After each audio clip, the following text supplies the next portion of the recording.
Pada sesi keempat tentang cloud computing, kita akan membahas mengenai standarisasi dalam cloud computing.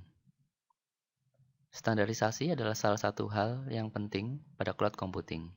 Standarisasi ini diperlukan untuk memastikan bahwa transisi dan operasi cloud computing lebih cepat dan aman.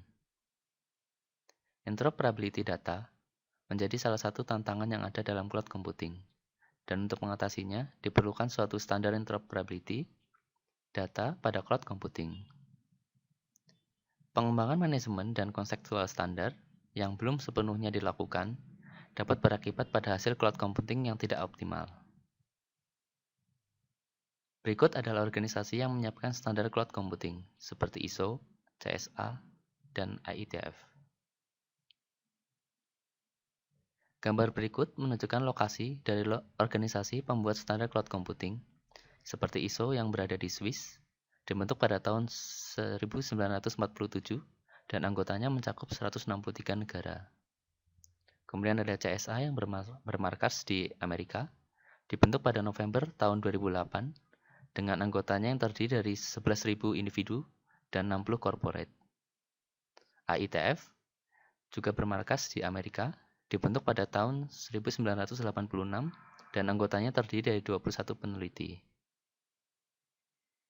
Gambar berikut adalah proposal yang diusulkan oleh Enrico Ronco mengenai positioning organisasi pembuat standar cloud seperti Oasis yang mengeluarkan standar mengenai teknologi cloud dan CSA yang mengeluarkan standar untuk keamanan. Terdapat beberapa hal yang perlu dilakukan standarisasi seperti aspek keamanan dengan standar yang dikeluarkan seperti ISO 27001, DMTF, dan SNIA. Dari interface yaitu untuk API dan protokol, standar yang dikeluarkan seperti DMTF dan SNIA.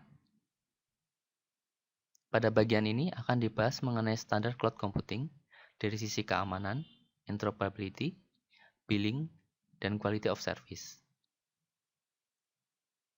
Menurut panduan keamanan, untuk fokus utama pada cloud computing yang dikeluarkan oleh CSA, terdapat dua bagian, yaitu penguasaan terhadap cloud dan pengoperasian dalam cloud. Pada bagian penguasaan terhadap cloud, ada beberapa hal yang harus diperhatikan, seperti pemahaman terhadap cloud, legal and electronic discovery, portability and interoperability. Sedangkan pada bagian pengoperasian dalam cloud, seperti application security, virtualization, encryption, and key management.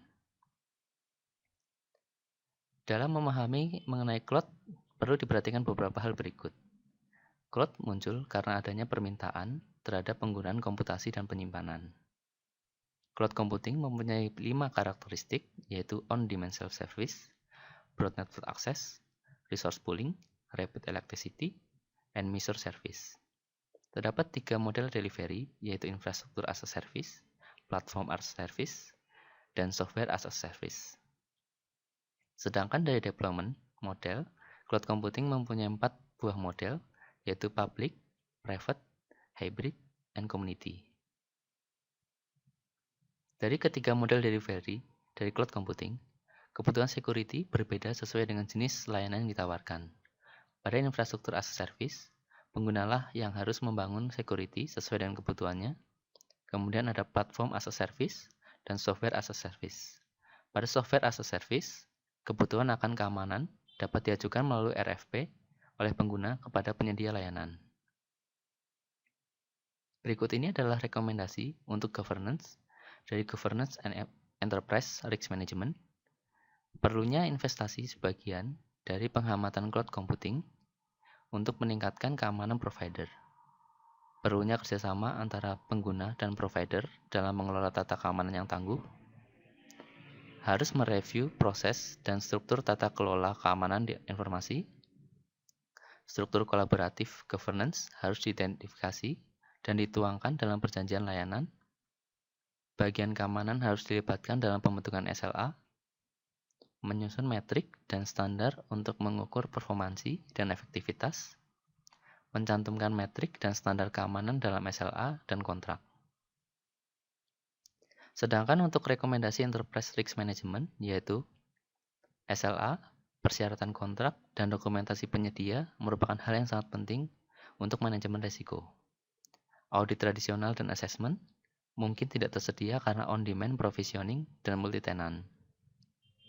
Manajemen risiko haruslah mencakup identifikasi dan penilaian aset, identifikasi dan analisis ancaman dan kerentanan, dan lain-lain. Pendekatan asesmen risiko haruslah konsisten.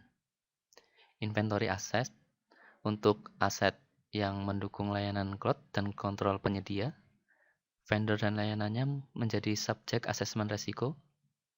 Pelanggan harus teliti dalam mengevaluasi penggunaan vendor apabila penyedia tidak dapat menunjukkan manajemen risiko, pendefinisian toleransi risiko, dan residual risk yang dapat diterima perlu ditanyakan pada pihak manajemen. Legal dan electronic discovery. Pada panduan keamanan dari CSA disarankan agar kedua pihak saling memahami peran dan tanggung jawab masing-masing terkait electronic discovery, adanya jaminan sistem keamanan informasi yang responsif untuk menjaga agar data tetap otentik dan reliable. Data harus mendapat perlakuan yang sama, memasukkan rencana kemungkinan terminasi di dalam negosiasi kontrak.